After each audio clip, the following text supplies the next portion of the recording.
warahmatullahi wabarakatuh. Halo semuanya. Nah, sebelum masuk ke materi, coba kita pikirkan sebentar.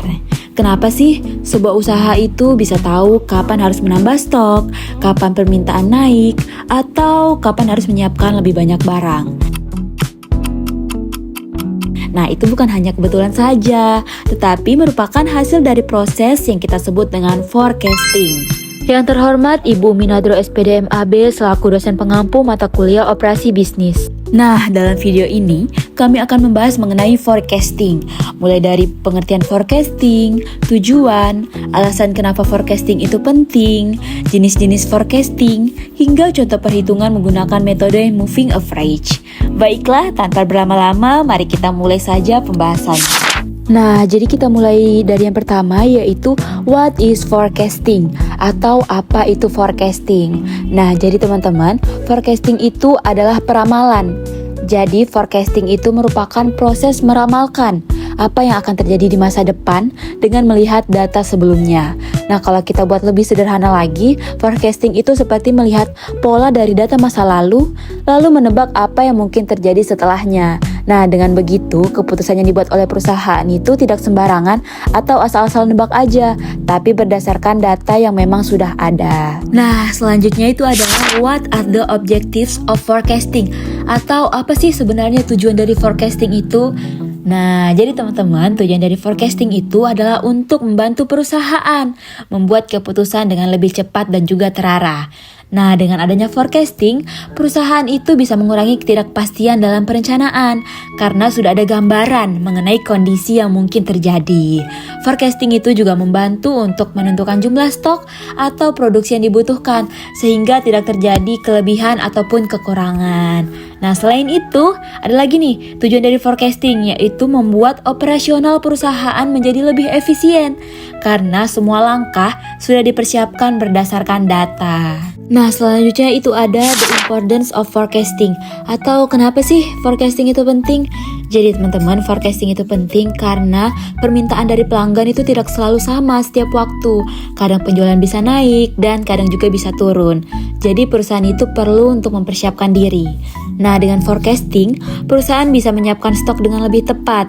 Forecasting juga membantu perusahaan supaya menghindari kekurangan maupun kelebihan barang karena jumlah yang disiapkan itu sudah memperhitungkan data sebelumnya. Nah, selain itu, forecasting juga membuat perusahaan lebih mudah dalam mengatur biaya dan operasional karena semuanya itu sudah disesuaikan dengan perkiraan kebutuhan ke depan. Baik, selanjutnya saya akan menjelaskan apa saja jenis dari forecasting. Nah, forecasting ini ada dua, yaitu forecasting kualitatif dan juga kuantitatif. Forecasting kualitatif adalah cara untuk meramalkan sesuatu tanpa angka. Jadi, hasilnya itu dibuat dari pendapat orang, pengalaman, ataupun survei. Nah, biasanya forecasting kualitatif ini tuh dipakai kalau datanya belum ada, misalnya produk baru. Sedangkan kalau forecasting kuantitatif adalah cara untuk meramalkan yang memakai data angka dan perhitungan. Cocok kalau data penjualan sebelumnya itu lengkap. Nah, metode yang termasuk di dalamnya yaitu yang pertama ada moving average, yang kedua ada weighted moving average, yang ketiga ada exponential smoothing, dan yang terakhir itu ada trend. Nah, metode-metode ini biasanya lebih akurat karena dihitung dari angka nyata. Lalu apa sih moving average itu? Moving average adalah metode meramalkan dengan cara mengambil rata-rata dari beberapa periode terakhir untuk memprediksi periode berikutnya. Nah, disebut moving karena data yang dipakai itu selalu bergeser. Misalnya memakai 3 bulan terakhir terus-menerus. Metode ini cocok kalau data penjualan stabil dan kita ingin hasil ramalan yang lebih halus dan tidak terlalu naik. Berikut adalah data penjualan kopi kenangan selama 6 tahun terakhir. Pertanyaannya adalah, hitunglah forecasting penjualan untuk tahun 2025 menggunakan metode moving average selama 3 periode. Jadi, rumus moving average adalah rata-rata dari data 3 tahun sebelumnya. Di sini karena data kita dimulai dari 2019, jadi kita hanya bisa mencari moving average pada tahun 2022. Jadi 83.000 ditambah 89.000 ditambah 74.500 per 3, hasilnya yaitu 82.167. Begitu juga rumusnya untuk tahun selanjutnya.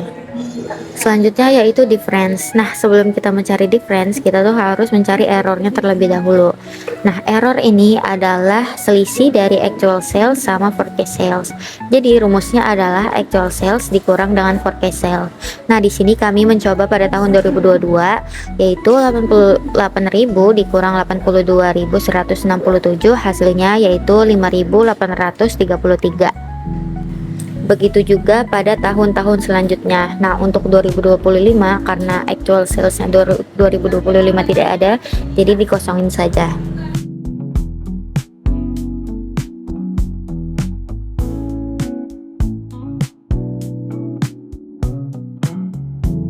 Setelah kita mencari error tiap tahunnya, selanjutnya kita bisa mencari difference-nya. Rumus difference adalah error per actual sales dikali 100%. Nah, jadi untuk difference pada tahun 2022 yaitu 5.833 per 88.000 dikali 100%, hasilnya yaitu 7%. Begitu juga untuk tahun-tahun selanjutnya.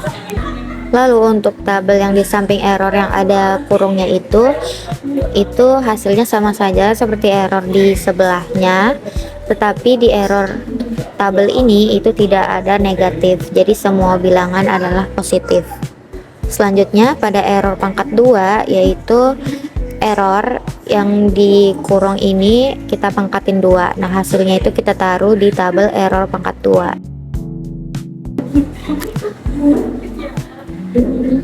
Hasilnya seperti itu ya. Selanjutnya pada tabel error yang persen ini itu sama dengan difference, tetapi di error persen ini adalah mereka bilangannya semuanya positif. Selanjutnya yaitu kita mencari MAD atau Mean Absolute Deviation. Nah, rumusnya itu seperti digambar. 5.833 ditambah 9.167 ditambah 18.167 per 3. Jadi hasilnya yaitu 1156.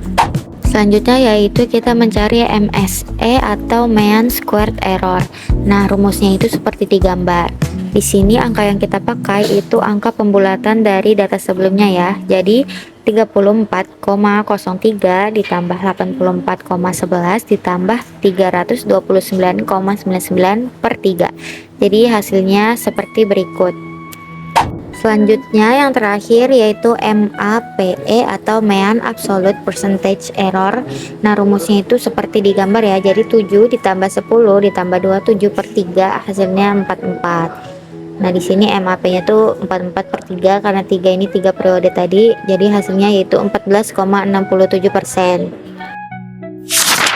Nah, akhirnya kita sampai nih ke bagian yang terakhir yaitu conclusion atau kesimpulan. Jadi kesimpulannya adalah peramalan penjualan kopi pada ruko kopi kenangan tahun 2025 menggunakan metode moving average 3 periode menghasilkan nilai sebesar 82.667 unit. Nah, dari pengukuran akurasi diperoleh MAD 11,056, MSE 149,38 dan MAP 14,67%. Nah, hasil ini menunjukkan bahwa tingkat kesalahan peramalan masih dalam kategori cukup baik meskipun ada beberapa penyimpangan pada data aktual. Nah, secara keseluruhan metode moving average 3 periode dapat digunakan sebagai dasar peramalan, namun tetap disarankan membandingkannya dengan metode lain supaya mendapatkan hasil yang lebih akurat seperti itu. Sekian penjelasan materi dari kami. Semoga materi yang kami bawakan ini dapat bermanfaat bagi kita semua. Terima kasih. Wassalamualaikum warahmatullahi wabarakatuh.